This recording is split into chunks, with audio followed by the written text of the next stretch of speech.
At exactly 4:15 a.m., the Boston harbor looked quiet, yet every small movement signaled a storm about to break. Black SUVs without license plates slid silently into position, their lights off and engines almost holding their breath. Radios crackled with short, urgent bursts, beating like a racing heart. Above, helicopter blades cut the air, scanning rooftops and alleys with infrared beams. On the ground, armored vehicles roared forward, headlights slicing through the darkness. Figures in black body armor rushed out in formation, their boots pounding the pavement, rifles ready, commands echoing in rapid sequence. The scene looked like a fast-paced action movie. But this was no film. It was reality. On a scale Boston had never seen. So what forced the DEA and ICE to unleash their full power before dawn? Why did a 200 cartel convoy dare to appear inside Boston Harbor? And more importantly, how did the results of this mission shake the entire New England region? Join Military Power as we uncover the answers. Don't forget to subscribe to Military Power and explore with us the weapons, strategies, and political choices behind America's escalating war against the cartels. Now let's dive into the video. At 4:15 a.m., Boston looked like it was still asleep. The industrial district was quiet. The harbor waters barely moved, and the warehouses stood like dark silhouettes against the early dawn. Yet beneath this calm surface, something explosive was building. Black SUVs without markings slid into position, their headlights dark, their radios crackling with short coded bursts. Above, a helicopter circled low with infrared beams sweeping across rooftops and alleys, hunting for any sign of movement. This was no ordinary patrol. DEA and ICE agents had prepared for months, and now the climax had arrived. Armored Bearcat vehicles roared as they blocked exits, floodlights slashed through the darkness, and tactical teams poured into the streets. The stillness of Boston's harbor shattered instantly. What followed looked like a war zone. Rams smashed into steel gates, boots thundered down stairwells, and commands shot through radios. Even seasoned agents admitted later that the scale felt closer to a military deployment than a police action. The city's pulse, normally steady at dawn, now raced under the weight of federal boots and armored engines.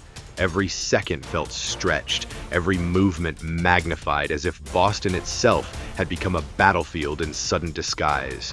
But while the scene looked cinematic, the reality behind it carried far deeper meaning than flashing lights and armored trucks.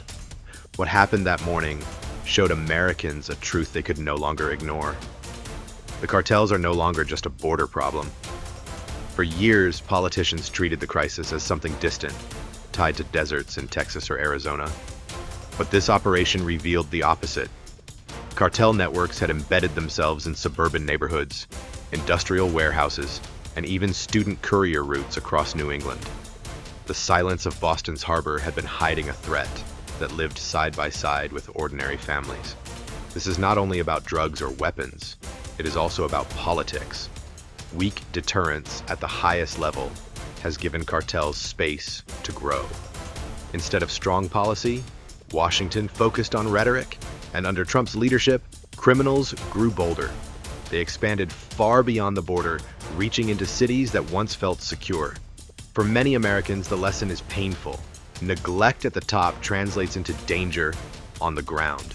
When convoys of cartel operatives are stormed in Boston Harbor, the message is clear. Failure in the White House has direct costs in American neighborhoods. That failure, magnified by arrogance, denial, and short-term politics, has turned a local harbor raid into a symbol of national vulnerability. And as the dust settled, the question became clear. What results did this extraordinary operation deliver in its first hours? The first clear sign that the encounter was turning dangerous came when the Venezuelan patrol boat ignored repeated hails and suddenly increased its speed. On USS Gravely's radar, the contact jumped from 12 knots to 22 knots in less than 2 minutes, a move that no merchant ship would normally make. Civilian traffic rarely accelerates so sharply, and military vessels only do so to send a deliberate and unmistakable message. The Americans tried to establish communication in English, then again in Spanish, over the international channel, yet no reply came. That silence was more than frustrating. It was a calculated decision to leave the U.S. crew guessing. And in tense waters, silence is as risky as open aggression because it forces officers to prepare for the very worst. With no response on the radio and speed rising fast, the next calculation inside Gravely's Combat Information Center made the situation even more alarming. The updated plot showed the Venezuelan vessel cutting dangerously close. The projected closest point of approach had fallen to only 2.6 nautical miles. For ships bristling with sensors and weapons, this margin is razor thin and deeply unstable. A single mistake at that range could turn into a collision or spark defensive actions that nobody intended. Officers confirmed that Gravely was operating 30 miles from the coast, well outside Venezuela's territorial seas under the United Nations Convention on the Law of the Sea. Legally, the destroyer's position was unchallenged, but the issue was no longer legal. It was practical. Steel can collide even when charts prove innocence, and the law of the sea cannot prevent miscalculation in real time. The patrol boat's aggressive track forced Gravely's crew to measure every second, balancing caution with readiness and weighing every possible consequence. The silence on the radio, however, created a psychological effect that went beyond the numbers on the chart. Every unanswered hail added pressure, turning the standoff into a contest of nerves. Hostility can be measured through threats or radar locks, but silence leaves no markers, making it far more unpredictable. Sailors aboard Gravely had already seen Venezuelan K-8 jets fly dangerously close earlier in the month, and this approach looked like part of the same deliberate strategy. Caracas wanted to show that it could challenge the U.S. Navy without firing a shot or risking open war. By refusing to answer, the patrol boat made the Americans carry the burden of decision, knowing that restraint could be seen as weakness while overreaction might trigger crisis. This silence was not random. It was a tool of asymmetric presence, a way for Venezuela to project defiance at little cost and to amplify its image of resistance. But what worried many analysts was not just the tactics at sea, but the political signals behind them, which pointed toward Washington. Critics of President Trump argue that such incidents are the result of weak deterrence that begins in the White House itself. Mixed signals and inconsistent policies have encouraged rivals to probe American resolve, believing that hesitation at the top will limit the Navy's freedom of action. The fact that a Venezuelan patrol boat felt bold enough to press within 3 miles of an Arleigh Burke-class destroyer speaks volumes. It is not about Venezuela's strength, but about the perception of U.S. hesitation and blurred leadership. For Caracas, pressing close and ignoring hails is a low-cost gamble that earns headlines and rallies domestic support. For Washington, it is another test of credibility in front of allies and adversaries alike. Each unanswered radio call and each mile lost on the chart reflects more than seamanship. It reflects how global rivals are measuring America's will and shaping their future choices. With time to CPA dropping under 10 minutes and no sign of cooperation, Gravely had no option left but to escalate its own response, making its presence visible while keeping escalation under control. The evidence piled up in staging areas showed trafficking on an industrial scale. Agents recovered more than 500 pounds of narcotics, fentanyl, methamphetamine, and cocaine, carefully cataloged under fluorescent lights. Bricks of cocaine stacked like blocks, while vacuum-sealed bags of meth filled entire tables. The fentanyl alone carried deadly potential, with just a few milligrams enough to kill an adult. Officials said the amount equaled millions of lethal doses, enough to devastate entire cities. Taken together, the haul could have fueled thousands of overdoses across New England. The DEA stressed that one shipment this size could feed supply chains for months, proving Boston was a hub, not a minor outpost. For families, the sight of crates stacked to the ceiling turned abstract fears into visible proof of how close danger had come. But the drugs were only the first layer. The counterfeit pills shocked agents even more. Alongside bulk narcotics, teams uncovered more than 22,000 counterfeit pills, stamped with logos, dyed in colors, and even decorated with cartoon characters. This was not just packaging, but branding, a deliberate strategy to market poison like a consumer product. Counterfeit Adderall, oxycodone, and M30 tablets looked nearly identical to real medicine. Students seeking study aids could have been swallowing fentanyl or meth without realizing it. One DEA veteran admitted even he could not tell the difference without lab testing. The arrogance of this branding reflected cartel confidence.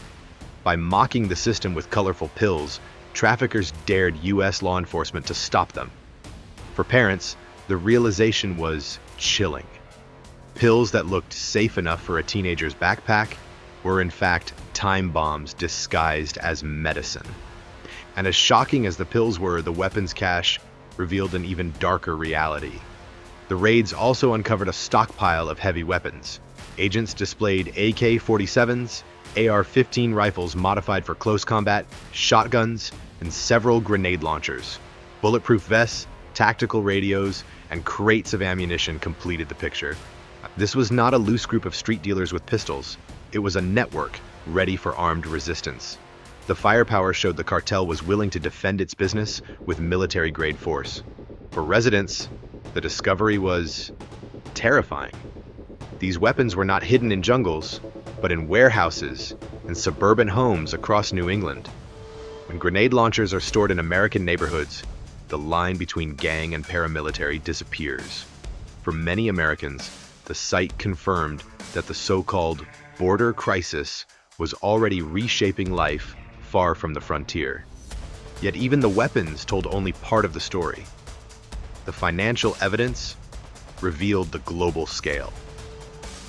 Agents also seized over $13 million in cash, hidden in false walls, toolboxes, and children's toys. Some bundles carried seals from Mexican banks, while others bore Venezuelan currency straps. Ledgers traced payments to suppliers overseas, proving Boston was tied into an international supply chain. For investigators, the money was the missing link. Drugs and weapons proved the danger, but the cash proved the system. This was not a local crime ring. It was a transnational corporation, disguised as organized crime. Delivery schedules, branding, and international financing made it function like a business, except its product was addiction and death. The sight of millions stacked under harsh lights underscored the stakes. Every dollar was profit drained from American families, every bundle a reminder that neighborhoods had become battlegrounds in a global trade. Without cutting financial arteries, experts warn, arrests and seizures will remain temporary victories.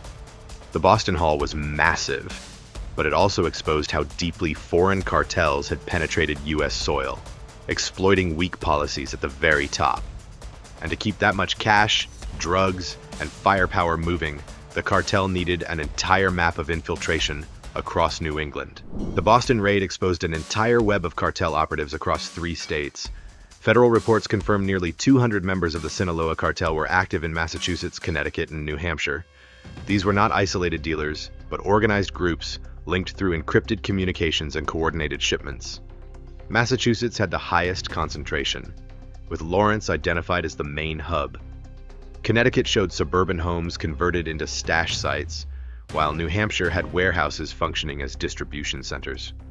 The network operated quietly in ordinary neighborhoods, with traffickers using everyday jobs as cover. Families that once felt secure discovered criminals had been living next door, disguising their roles in a billion-dollar enterprise. Agents called the spread a silent invasion, one that had been built over years and largely unnoticed until the raids pulled back the curtain. It was not random chaos, but a calculated plan that treated New England as safe territory far from traditional border patrols. At the center of this system stood a city that became the cartel's unofficial capital. Investigators identified Lawrence, Massachusetts, as the epicenter of cartel operations in New England. Once a declining mill town, Lawrence had quietly become the main hub for distribution. From here, shipments moved into Connecticut and New Hampshire, feeding suburban and urban markets that stretched across the region. Surveillance showed many packages seized in Boston, traced back to Lawrence warehouses marked with cartel insignias. The city offered quick highway access, industrial sites to hide shipments, and a diverse population that allowed traffickers to blend in. Locals noticed unusual traffic at night, but few realized their city had become the heartbeat of cartel activity. The methods revealed corporate-style tactics. Fake construction companies laundered millions of dollars, warehouses stored narcotics and weapons, and rideshare drivers were paid to move disguised parcels. Even students were recruited as couriers for quick cash, showing how cartels exploited both technology and economic vulnerability. Each layer blurred the line between normal business and organized crime, making the operation function more like a multinational corporation than a gang. And the success of this system revealed a larger truth. The cartel was no longer just a border threat. The network uncovered in New England proved that cartels had embedded themselves deep inside U.S. communities. This was not an accident, but a deliberate strategy. Politically, the implications are serious. For years, Washington framed cartels as a border problem. Under Trump, the focus stayed on slogans about walls and raids, but while attention centered south, cartels expanded north. The presence of nearly 200 operatives across 3 states is proof that weak deterrence allowed the threat to spread unchecked. For ordinary Americans, the message is sobering. The war against cartels is no longer distant. It is happening in suburbs, schools, and industrial parks. The Boston raid showed that without stronger national policy, any city could become the next Lawrence. Overdose deaths in New England, driven by counterfeit pills and fentanyl, underline that the cost is not only political, but deeply human. Families are paying the price while cartel bosses adapt and regroup. And while New England was revealed as a key hub, it was only one link in a global supply chain. The Boston raid revealed that the city was not an isolated battleground, but part of a worldwide supply chain. Investigators traced seized narcotics and ledgers across several continents. Chemicals from China were shipped in bulk to Mexico, where cartel chemists produced fentanyl and methamphetamine. From there, Venezuelan gangs ran shipments through Caribbean routes, breaking cargo into smaller loads before they reached American waters. Boston, thousands of miles from the border, emerged as a final destination. This finding challenged long-held assumptions. For years, New England seemed far removed from cartel wars, but the raids proved the region was tied directly into a transnational system that relied on international partners, maritime routes, and sophisticated logistics. Boston was no longer just a city on the East Coast. It was a vital hub in a criminal network that spanned the globe, linking ordinary American neighborhoods to factories, ports, and gangs overseas. The evidence uncovered in the raids showed how modern and adaptive this network had become. The Sinaloa cartel no longer depended on street corners or coded phone calls. They had fully adapted to the digital age. Snapchat, WhatsApp, and Telegram were turned into black market bazaars, where counterfeit pills were advertised, orders were placed, and payments collected. Teenagers and young adults could stumble into these deadly deals with only a few taps on their phones, never realizing the danger until it was too late. Distribution was equally advanced. Rideshare drivers were recruited to move packages disguised as normal deliveries. In some cases, the U.S. Postal Service was used, with fentanyl hidden inside envelopes and parcels. This blurred the lines between legal commerce and organized crime, making detection far more difficult. It also revealed a widening gap in federal oversight, showing that the nation's regulations had not kept pace with cartel innovation. By embedding themselves inside daily life, the cartel made their operations nearly invisible until coordinated raids exposed the depth of the system. The political weight of these discoveries was just as heavy as the criminal evidence. For years, U.S. leaders, especially under Trump, framed cartels as a border issue, focusing on walls and patrols. But the Boston raids shattered that illusion. The presence of nearly 200 operatives across 3 states, backed by global supply lines, proved that cartels had bypassed borders entirely. Weak deterrence and simple slogans left American cities vulnerable, even those far from Mexico. The war was not about walls, but about networks, technology, and international finance. For local communities, the revelation was staggering. Parents learned that apps their children used daily had become channels for poison. Families discovered suburban homes were stash houses. Business owners realized warehouses in their districts had been turned into cartel depots. The operation showed the cartel's reach was not distant, but immediate, already woven into ordinary neighborhoods and daily routines. Experts caution that dismantling one hub will not end the threat. The cartel adapts quickly, rerouting supply chains and recruiting replacements. Without stronger coordination between U.S. agencies and international partners, victories like Boston may remain temporary. The larger war continues, and unless policy shifts, more cities could face the same hidden invasion. And this is why, even though the Boston operation was called a decisive win, analysts warn that its success has strict limits, and the cartel war is far from over. The Boston raid was celebrated as the largest anti-cartel operation in New England's history, yet experts quickly warned that this victory is only temporary. Cartels behave like flowing water. When one route is blocked, another emerges almost instantly.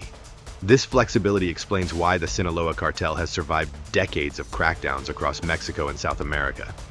Even after top leaders were arrested and major smuggling corridors destroyed, the organization always found ways to adapt. The same cycle is visible in Boston. Law enforcement dismantled one hub, but the cartel's bloodstream continues to move through other channels. Numbers underline this point. The DEA reported that fentanyl overdoses killed more than 70,000 Americans in 2024, a staggering figure that far overshadows the arrests in Boston. Agents seized over 500 pounds of narcotics and millions of dollars in cash, but the cartel's global infrastructure is far larger. Synthetic labs in Mexico continue to produce drugs at industrial levels, supplied by chemical imports from China. Smuggling routes stretch across the Caribbean, backed by networks of corruption and violence. Boston was a critical node, yet cutting it off does not shut down the global machine. And the political dimension makes this warning even sharper, showing why the fight cannot be reduced to simple slogans. Political experts argue that weak deterrence from Washington has worsened the problem. Under Trump, much of the national strategy focused on walls, headlines, and short-term raids. While these approaches looked tough on paper, they left entire regions unprepared for cartel expansion. Boston proved that the threat was not confined to the border. It had spread into the American heartland, exploiting digital platforms, suburban stash houses, and even delivery networks. Without broader policy changes, victories like Boston risk becoming symbolic rather than strategic. For communities across New England, the relief was real, but fragile. Parents know that the same apps used by their children for school or social life remain open to drug dealers.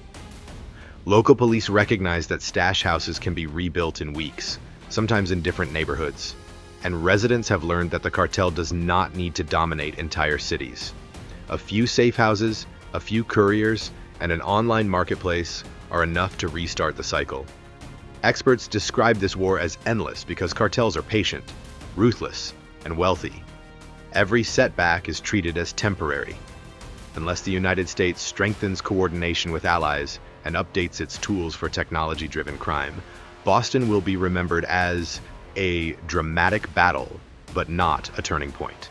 And this is why the final message from Boston is not about celebration. It is a warning meant for New England and for the entire nation. The Boston raid sent a shockwave far beyond New England. What unfolded was not just a law enforcement victory, but a warning that cartels are no longer confined to border regions. They have penetrated deep into American communities, turning ordinary suburbs, schools, and businesses into battlegrounds of a silent war. The operation highlighted the power of federal cooperation. DEA, ICE, FBI, and local police worked in unison, proving that when agencies coordinate, even the most entrenched networks can be exposed. Yet the celebration comes with a sobering truth. The war is not over. Cartels adapt quickly, shifting routes and exploiting new technology, leaving no region beyond reach. For the American people, especially in a time of political division, Boston stands as a clear reminder. If a historic city, known for its role in the nation's founding, can become a cartel hub, then truly, no place can be called safe. Peace and war are not just stories from faraway borders. They shape our communities and our future. If you believe in learning the hard lessons of conflict to build a safer tomorrow, share your voice below. And don't forget to subscribe to Military Power for more in-depth analysis.